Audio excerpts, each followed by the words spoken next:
अम्मा की बातें चैनल में आप सभी का स्वागत है। भोजपुरी बोली की सबसे बड़ी खूबसूरती उसकी लोकोक्ति और उसके मुहावरे हैं। इस चैनल के माध्यम से हमारा प्रयास है कि विलुप्त प्राय हो रही संस्कृति को संजो कर रख पाएं। दोस्तों, मेरा नाम है नित्यानंद दुबे और इस वीडियो में मैं साथ हूँ अपनी अम्मा श्रीमती प्रभावती देवी दुबे के साथ। तो आज का अगला मुहावरा कौन सा है आपके पास? अगला मुहावरा ये है कि बहुते जोगी मत ठुजार। बहुत लोग रह के एक काम को अच्छी ढंग से नहीं निपटा पाते हैं, इसलिए जो काम जिम्मेदारी का रहता है उसको कम आदमियों को सौंपा जाए तो वो लोग अपनी जिम्मेदारी से समझ करके उस काम को सही ढंग से निपटाने की कोशिश करेंगे। यदि उसी काम को बहुत लोगों की जिम्मेदारी में डाल दिया जाए कि इस काम को करना है, तो एक दूसरे पर टालते रहेंगे। उस काम को मतलब सही होने की संभावना नहीं रहेगी और विलम्ब भी होता जाएगा। सही बात है। जैसे मंदिर है, अगर एक पुजारी है तो वो रोज आके पूजा करेगा, बहुत सारे हो जाएंगे तो ये जाएगा कि ये जाएगा चीज। इसीलिए कहते हैं कि बहुते बहुते जोगी जोगी मठ मंच से उजाड़। उजाड़। चलिए ठीक है। तो अगला मुहावरा कौन सा है हमारे पास?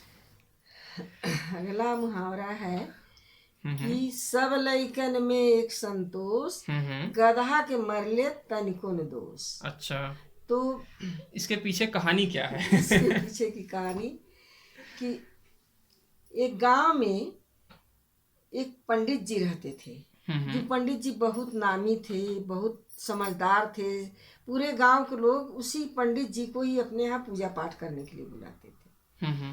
तो कुछ दिन हुआ, गांव वाले के बहुत सारे बच्चे जो हैं दो चार, वो मिल करके गधे को पकड़े और बहुत मारे। मार मार के उसको मैंने मार डाले, वो मर गया बेचारा। तो गांव वाले घबराए, जिसके जिसके बच्चे थे, कि ये तो बच्चे लोग मिल करके गधे को मार दिए, बहुत बड़ा पाप हो गया। बहुत बड़ा पाप हो गया, अब इसको कैसे किया जाए। चलो क्यों ना पंडित जी से पूछा जाए कि इसका क्या समाधान है, कैसा करने से ये बच्चे दोष मुक्त हो जाएंगे। अच्छा, तो सब मिल करके पंडित जी के यहाँ गए। पंडित जी के यहाँ गए तो पंडित जी से बोले कि आज एक बहुत बड़ी गलती बच्चों ने कर दिया। तो पंडित जी बोले क्या किए हैं इन लोग? तो बोले इन लोग ना बच्चे लोग मिल करके एक गधे को पकड़े और उसको इतना मारे कि वो गधा मर गया। ठीक बात है। तो अब इसके समाधान के लिए आप कोई उपाय बताइए कि जैसे बच्चे दोष मुक्त हो जाएं, इनको दोष ना लगे कोई किसी प्रकार का।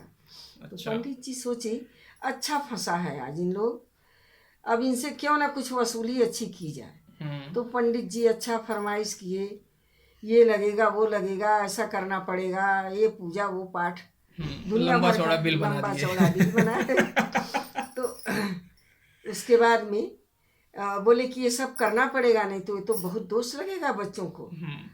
तो उसी में से गांव वालों में से एक आदमी उठ करके बोला, पंडित जी उसमें आपका बेटा संतोष भी था, तो इसमें आपको भी भागीदारी करनी पड़ेगी। जो लग रहा है जो करना पड़ेगा आपको भी करना पड़ेगा।